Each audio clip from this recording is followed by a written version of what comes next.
नमस्कार साथियों, अभी हम दूसरी टेस्ट सीरीज स्टार्ट करने वाले हैं मैथ में।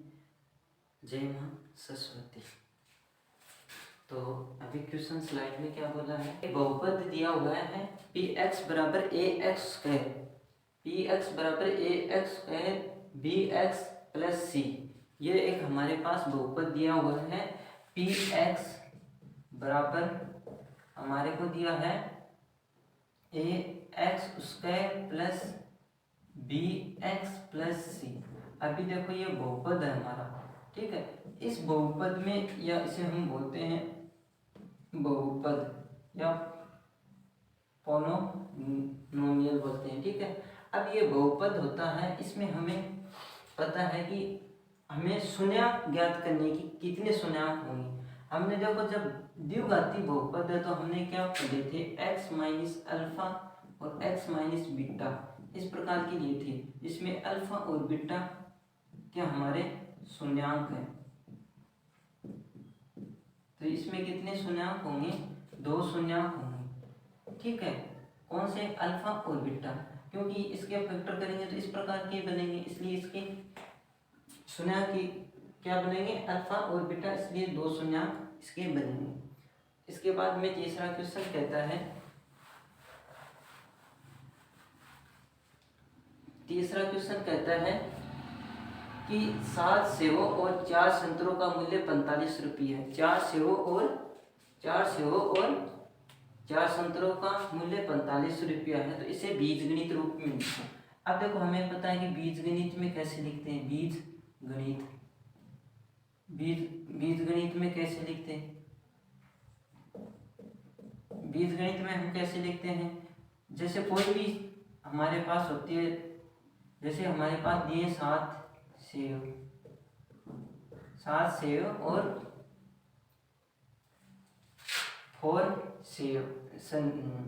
4 संतरे, 4 दिए हमारे पास संतरे। अब देखो संतरे दिए हैं और इसका योग कितना है, 45। तो इसको हम देखो सेव और संतरे दोनों डिफरेंट चीज है, तो इसको हम x वेरिएबल से लिखेंगे, रिप्रेजेंट करेंगे, इसे y वेरिएबल से रिप्रेजेंट करेंगे।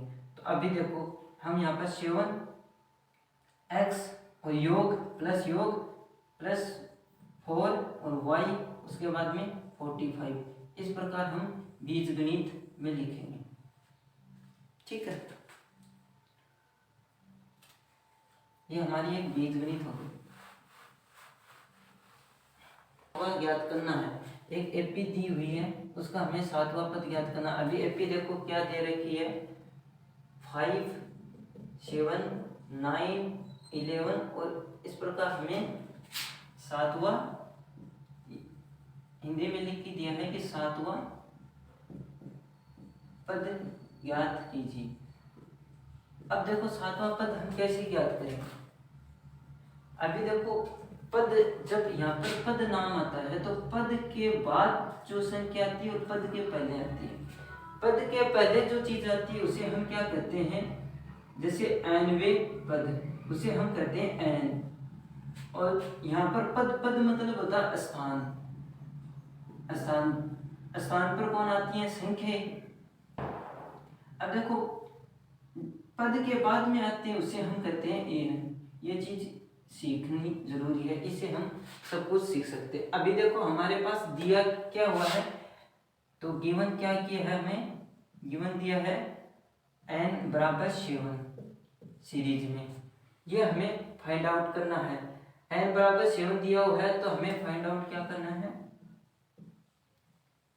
फाइंड आउट करना है an हमें फाइंड आउट करना है।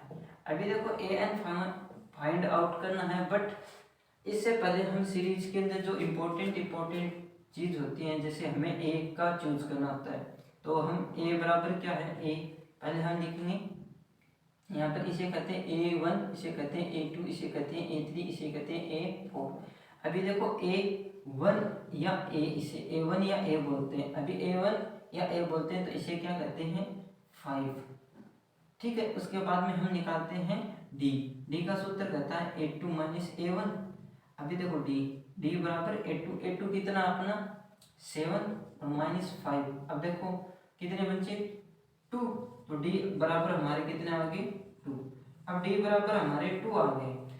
अब देखो सब जहां पर आपके पास ए मिल जाता है और डी मिल जाता है और गिवन दिया आपको 7, एन बराबर 7, तो हम ए एन आसानी से निकालते हैं।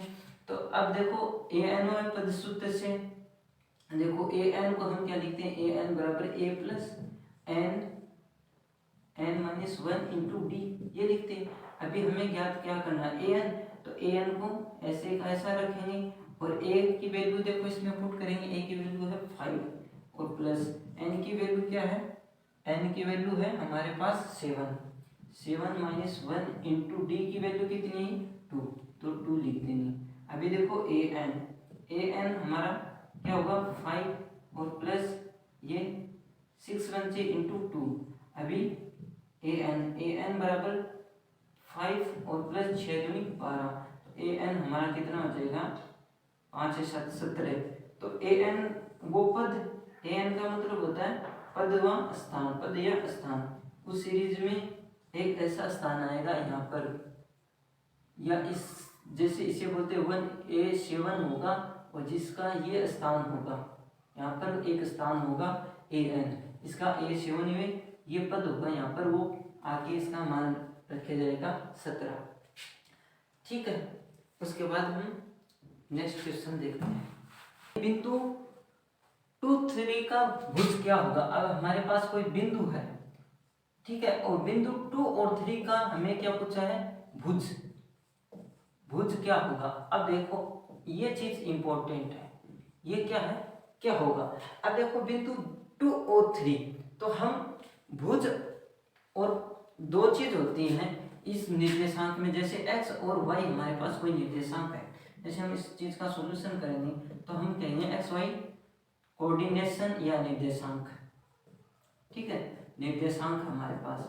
अब इस निर्देशांक में जैसे मैं ग्राफ में इसको प्रदर्शित करता हूँ, ये हमारे पास है कि ये हमारी कौन सी एक्स एक्सिस बोलेगी और ये वाई एक्सिस बोलेगी। अब देखो यहाँ पर हमें जो एक्स इसे भी हम एक्स बोलते हैं और इसे हम वाई एक्स बोलते हैं, और यहाँ पर ओरिजिनल पॉइंट होता है या जिसे मूल बिंदु कहते हैं। अब देखो इसमें हम क्या कर रहे हैं, इसमें हमें दो चीज पूछी है कि भुज क्या होनी, भुज क्या होगा। अब देखो जो एक्स डायरेक्शन में होता है ना, एक्स डायरेक्शन में जो भी चीज पाई जाएगी एक्स डायरेक्शन में, उसे तो हम कहेंगे भुज, इसे तो कहेंगे हम भुज। और जो वाई डायरेक्शन जैसे इस तरफ भी पाई जाएगी उसे तो कहेंगे हम भुज। लेकिन जो वाई डायरेक्शन में पाई जाए, जैसे वाई डायरेक्शन में यहाँ पर कुछ पाई जाए तो हम क्या कहेंगे, उसे कहेंगे कोटि। तो ये दो चीज होती हैं, एक तो होता है भुज, एक होता है कोटि। जैसे अब यहाँ पर हम जैसे इस ग्राफ में देखते हैं 2, तो जैसे यहाँ पर 1, यहाँ पर 2 और यहाँ पर 1 और 2 और 3 तक है। अभी देखो यहाँ पर कोटि कितनी है, हम डायरेक्ट पूछते हैं तो कोटि कितनी हो गई यहाँ पर 3 और भुज कितना हो गया 2। तो यहाँ पर इसे तो कहते हैं हम भुज और इसे y को कहते हैं कोटि। तो ये है भुज और कोटि। तो इसमें बिंदु 2 3 का भुज क्या होगा, तो इसका भुज होगा वो होगा 2। कोटि पूछे तो कोटि हो गई हमारी 3। ये दो चीज इंपॉर्टेंट है। उसके बाद next question cos 0 degree plus sign 0 degree का मान क्या होगा। अब देखो क्वेश्चन बोल रहा है cos 0 degree plus sign 0 degree. अब इसका हमें मान पूछा है। अगर जिसको अगर ये ट्रिग्नोमेट्री वाली जो सारणी अगर याद है तो हम यहाँ पर देखो इसको सॉल्व करेंगे। तो यहाँ पर 0 डिग्री, यहाँ पर 0 डिग्री, साइन 0 का मान 0 और cos 0 का मान 1, तो cos 0 का मान कितना हो गया 1 और इसका मान क्या हो गया 0। तो यहाँ पर हमारा आंसर कितना बनेगा, cos 0 degree plus sign 0 degree क्या बनेगा 1 आंसर बन जाएगा। कितना बनेगा 1, तो 1 आंसर आएगा। ये 1 नंबर में लीनियर क्वेश्चन है, ये पूछ सकते हैं। उसके बाद में देखिए एक, अच्छा ये भी क्वेश्चन शानदार है। क्या बोला गया है कि किसी वृत्त के व्यास के सिरों पर खींची गई स्पर्श रेखाएं होती हैं। अब देखो ये क्वेश्चन इंपॉर्टेंट है कि किसी वृत्त, अब सबसे पहले हम बनाएंगे वृत्त, ये बनाओ वृत्त, ठीक है, ये क्वेश्चन है। सबसे पहले हम बनाते हैं वृत्त। अब वृत्त में आपको पता है कि ओरिजिनल मूल जो केंद्र बिंदु होता है इसे हम O कहते हैं। अब देखो इसमें पूछा गया है कि व्यास के सिरों पर, अब आप दो सपोज करो, आप दो वृत्त बनाओ, एक वृत्त और बना लिया, एक वृत्त ये होगा। अब जैसे मैं बात करता हूं कि व्यास इस प्रकार भी हो सकता है, व्यास इस प्रकार भी हो सकता है जैसे A और B, जो यहां से लेकर यहां तक होता है। उसके बाद में हम व्यास इस प्रकार भी बना सकते हैं, इस प्रकार भी बना सकते हैं, इस प्रकार भी बना सकते हैं, ठीक है। और हमने क्या पढ़ रखा है कि जब ये कोई व्यास है तो व्यास हमेशा अपने आप में कितना डिग्री का बनता है, 180 डिग्री का, संपूर्ण कोण की तरह 180 डिग्री का। अब देखो, अब जहां पर भी ये हमारा हमने क्या पढ़ रखा है कि जब वृत्त के केंद्र से, वृत्त के केंद्र से, जैसे मैं लिख देता हूं नोट थोड़ा सा, वृत्त के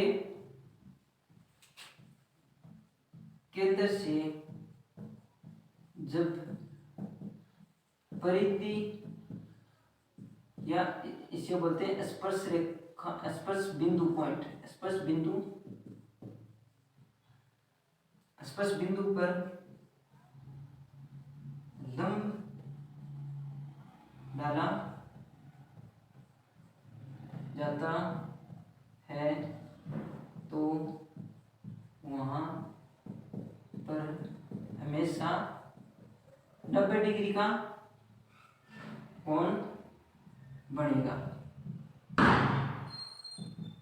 अब देखो यहां पर जब हम यही बात है तो यहां से देखो कितने डिग्री का कोण बनेगा, यहां से देखो 90 डिग्री का, यहाँ 90 डिग्री का, यहाँ 90 डिग्री का।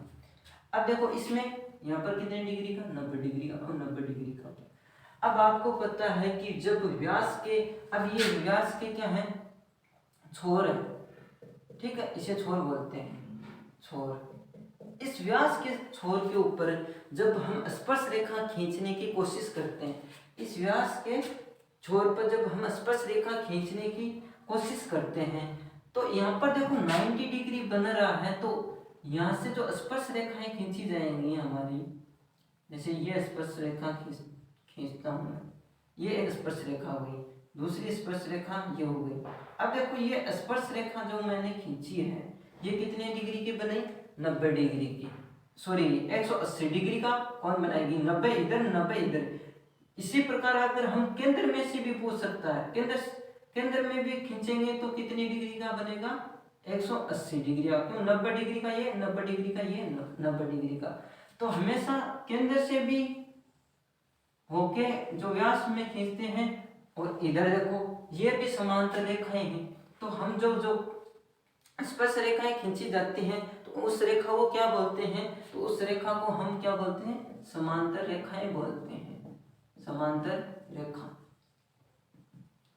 एक्स जैसे एक्स वाई इसे बोलते हैं एक्स, इसे बोलते हैं एक्स डैश वाई डैश, और अगर इसको देखें तो एक्स डबल डैश और वाई डबल डैश, इसे एक्स और वाई, और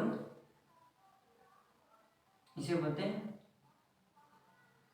वाई और वाई डैश, सॉरी एक्स और वाई और एक्स डैश और वाई डैश, इसे ये बोलते हैं, ठीक है। इस प्रकार ये जो हमने खींची है ये कौन सी स्पर्श रेखाएं हैं, तो समांतर स्पर्श रेखाएं हैं।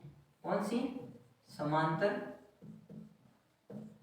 स्पर्श रेखाएं, ये हमारी समांतर स्पर्श रेखाएं हो गया। उसके बाद में बोला गया है कि एक वृत्त के चतुर्थांश का कोण का मान बताओ। चतुर्थांश का जो चतुर्थांश बनाते हैं उसका कोण बताओ कितने डिग्री का बनेगा। हम जानते हैं कि वृत्त क्या होता है, ये हमारे पास एक वृत्त है, ठीक है। अब देखो जब मैं इसका पार्टीशन करना शुरू करता हूँ या खंडन करना शुरू करता हूँ तो हमें पता है कि केंद्र बिंदु O है। और अब हम ये भी जानते हैं कि हम क्या करते हैं कि हमेशा जब वृत्त को काटते हैं तो किससे काटते हैं, केंद्र बिंदु से काटते हैं, जिसमें व्यास डालकर केंद्र बिंदु से काटते हैं।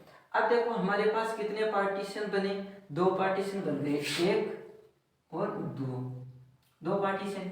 सपोज करो मैं एक बार और इसको काट देता हूँ इधर से, अब कितने पार्टीशन हो गए, 1 2 2 2 का 2 ये हो गए, 2 ये हो गए, तो हम कहेंगे 1 2 और 3 और 4। अभी देखो 4 पार्टीशन हो गए, ठीक है।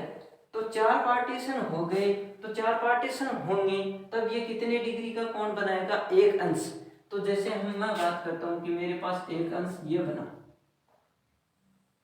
ठीक है। अब 1 अंश में O बिंदु के ऊपर हमेशा कितने डिग्री का कोण बनेगा, क्योंकि कोण यहाँ पर बनेगा तो वो 90 डिग्री का कोण बनेगा।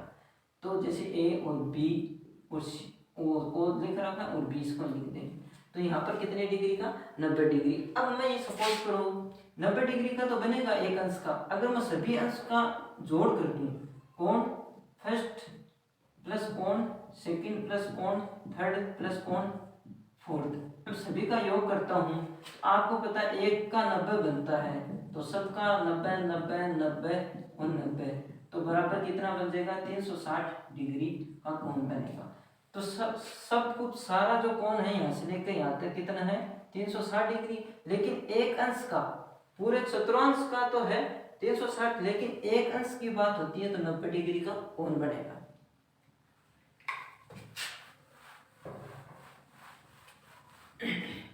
उसके बाद क्वेश्चन और आ रहा है कि एक गोले का पृष्ठीय क्षेत्रफल, अभी गोले का पृष्ठीय क्षेत्रफल 324 पाई वर्ग सेमी हो तो उसका आयतन ज्ञात करो। अभी देखो क्या कहा गया है, एक बार दोबारा रीड करता हूं कि एक गोले का पृष्ठीय क्षेत्रफल 324 पाई वर्ग सेमी है तो उसका आयतन होगा। अब देखो हमारे पास एक क्या है, गोला, ये हमारे पास गोला है। अब इसमें सिर्फ एक चीज दी है, क्या दी है कि इसका पृष्ठीय क्षेत्रफल, क्या दिया है, पृष्ठीय क्षेत्रफल, और वो कितना दिया है हमें, 324 पाई, देखो पाई दिया है 324 पाई। अभी हमें पता है कि गोले में क्या होती है, रेडियस होती है, तो मैं आर, जबकि दी हुई नहीं चीज, तो एक ही चीज दी हुई है। अब देखो ये हमारा स्पेयर है, इस स्पेयर में देखो पृष्ठीय क्षेत्रफल 324 पाई है, बट आर हमें दी नहीं है, तो सबसे पहले हम इस आर को फाइंड आउट करेंगे। कैसे फाइंड आउट करेंगे, देखो फर्स्ट बात हमें पता है कि जब पृष्ठीय क्षेत्रफल दे रखा है मैथमेटिक्स में और इधर बोल रहा है कि पृष्ठीय क्षेत्रफल है, तो हम पृष्ठीय क्षेत्रफल का ही फॉर्मूला लगाएंगे। तो यहाँ पर लिखेंगे प्रश्नानुसार, ठीक है, प्रश्नानुसार गोले का पृष्ठीय क्षेत्रफल क्या होता है, दिया हुआ है, सपोज करो कि 324 पाई दिया हुआ है, बट हम क्या जानते हैं, गोले का पृष्ठीय क्षेत्रफल जानते हैं, गोले का पृष्ठीय क्षेत्रफल क्या होता है, गोले का पृष्ठीय क्षेत्रफल होता है 4 पाई आर स्क्वायर, क्योंकि ये हमारे हमेशा वृत्त का 4 गुना होता है गोला, ठीक है। अब देखो वृत्त का 4 गुना हमने कर दिया, बट ये चीज और ये चीज एक ही चीज है, तो क्योंकि पृष्ठीय क्षेत्रफल यही है, पृष्ठीय क्षेत्रफल ही है, तो हम क्या करेंगे, पृष्ठीय क्षेत्रफल का सूत्र लगाएंगे, 4 पाई आर स्क्वायर बराबर 324 पाई। अब देखो अभी पाई पाई से कट जाएगा, लेकिन आर हमारे पास अज्ञात थी, इसी चीज से हमें अगर पृष्ठीय क्षेत्रफल का ही सूत्र लगाया तब हमारा क्या आ जाएगा, यहाँ पर आर आ जाएगा। अब देखो मैं क्या करता हूँ, पाई से पाई को काट देता हूँ, तो मेरे पास बन जाए 4 आर स्क्वायर इक्वल टू 324, कोई मुश्किल को। अब देखो आर स्क्वायर को मैं निकालने की कोशिश करता हूँ, तो 324 में डिवाइड मारूंगा 4 का, ठीक है, आर स्क्वायर। अब देखो 8 चौक 32 और 4 एकम 4। अब देखो हमारे पास इसको डिवाइड मारा 324 में, तो 81 बने। अब मैं क्या करता हूँ, इस 81 में हमारे पास आर स्क्वायर बराबर 81 बना, तो मैं क्या करता हूँ, इधर आर ही चाहिए बट है आर स्क्वायर, तो मैं क्या करूंगा, इसमें रूट मारने की कोशिश करूंगा, तो दोनों टेकिंग बोथ रूट, या इसमें डायरेक्ट बोल दो कि आर बराबर अंडरूट 81, दोनों तरफ अंडरूट लेंगे तो ये तो खा जाएगा और ये छोड़ देगा, इस पर अंडरूट लग जाएगा, आर बराबर, या देखो 9 9 81 हो गया, तो 9 9 81 हमारा आ जाएगा। बट इसमें जो पृष्ठीय क्षेत्रफल की यूनिट भी दे रखी है वर्ग सेमी, देखो वर्ग सेमी दे रखी है, तो हम यहाँ पर सेमी लिखेंगे। अभी देखो हमारे पास आर की वैल्यू आ गई है 9 सेमी, 9 सेमी, ठीक है। अब हमें पूछा है कि आप इसका आयतन बताओ, तो आयतन भी बता देंगे। आयतन कैसे बताएंगे, आयतन देखो, अब आयतन का फॉर्मूला लगाएंगे। आयतन, गोले का आयतन क्या कहता है, गोले का आयतन, अभी ये गोला है वो पूरा है, अर्ध नहीं है, तो इसलिए हमारा क्या होगा 4/3 और पाई आर क्यूब, ये हमारा गोले का सूत्र होगा। अब मैं गोले का आयतन निकालने की कोशिश करता हूँ, तो हमारे पास सिर्फ आर की जरूरत है जो हमने कैलकुलेट कर लिए। अभी देखो 4/3 इंटू पाई, पाई का मान 22/7 और इंटू आर देखो 9 इंटू 9 इंटू 9, ठीक है, 9 इंटू 9। अब देखो इस क्वेश्चन के अकॉर्डिंग या तो इसको इस प्रकार सोल्व कर सकते हैं, 1 मिनट, थोड़ा सा जो आंसर आ रहा है उसके हिसाब से हमें करना है, क्योंकि ये लीनियर क्वेश्चन में दिया हुआ है। तो 4/3 और 5 एजिट रहनी चाहिए, ये हमारे लीनियर क्वेश्चन का लीनियर क्वेश्चन है जिसमें पाई, आंसर में पाई कॉमन है, इसका कोई आंसर नहीं रखा है, ओनली पाई आ रहा है। अभी इंटू, अब देखो आर 9 इंटू 9 इंटू 9, अब देखो 3 3 9, तो अभी 4 इंटू 3 इंटू 9 इंटू 9 इंटू 5, ये हमारे पास बनेगा। अब देखो इसको मल्टीप्लाई किया, 9 9 81, 81 में मैं करता हूँ 3 से, तो 3 एकम 3, 8 8 या 24, तो 243। अब 243 को 4 बच गया, तो 4 को मल्टीप्लाई करता हूँ, तो 4 3 12, 4 चौक 16 17 और 4 दूनी 8 और 9, तो 972 हमारे पास क्या आ जाएगा 972 पाई। ये तो हमारा आंसर के अनुसार है।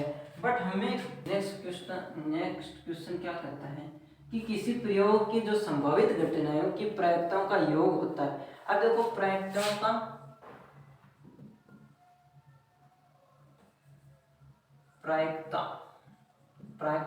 का योग, जिसे हम प्रोबेबिलिटी बोलते हैं, ठीक है। अब हमें पता है कि प्रायिकताओं का योग हमेशा किस प्रकार की सीरीज में होता है। क्या इसमें ऑप्शन दिए हुए हैं, क्या 0 होगा, 1 होगा, 0 से 1 के मध्य होगा, 1 से बड़ा होगा। तो हमें पता है कि ये प्रायिकता होता है, ये क्या होता है, जो 0 से स्टार्ट होता है और 1 के बीच में रहता है। तो ये PA हमारा क्या होगा, 0 से बड़ा और 1 से छोटा, या इसके इक्वल साइन भी साथ में दिया हुआ है, इक्वल साइन दिया हुआ है, तो इसके अंदर 0 और 1 के 0 भी हो सकता है, 1 भी हो सकता है और इसके बीच में भी हो सकता है। तो हम क्या इसका ऑप्शन कौन सा लगाएंगे, 0 से 1 के मध्य, ये ऑप्शन सटीक बैठता है। और तो बड़ा बोल रहा है, छोटा बोल रहा है, इस प्रकार का बोल रहा है, तो 0 से 1 के मध्य, ये ऑप्शन सही है। हमारे पास बहुपद दे रखे, जैसे 6x² एक तो हमारे पास ये दे रखा है, दूसरा हमें क्या दे रखा है 12x और y। अब देखो 6x² और 12xy, इसमें हम क्या करेंगे, इसमें पूछा हमें m और c और इस प्रकार का क्या बोल रखा है पैर, इस प्रकार का बोल रखा है। बट हम क्या करेंगे एम डॉट सेप में क्या करेंगे, अब देखो इसे एचसीएफ बोलते हैं, हाईएस्ट कॉमन फैक्टर, इसे बोलते हैं इंग्लिश में हाईएस्ट कॉमन फैक्टर।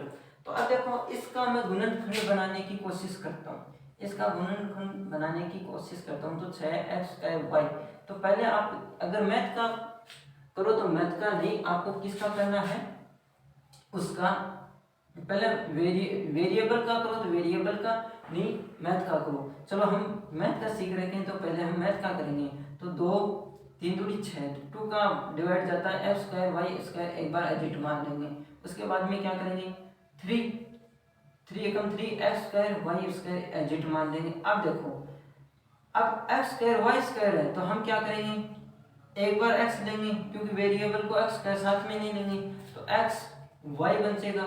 उसके बाद में मैं x एक बार लूंगा तो x तो आ गया, y बचेगा। अभी सिर्फ y बचा है तो y एकम y, ये हमारा गुणनखंड हो गया।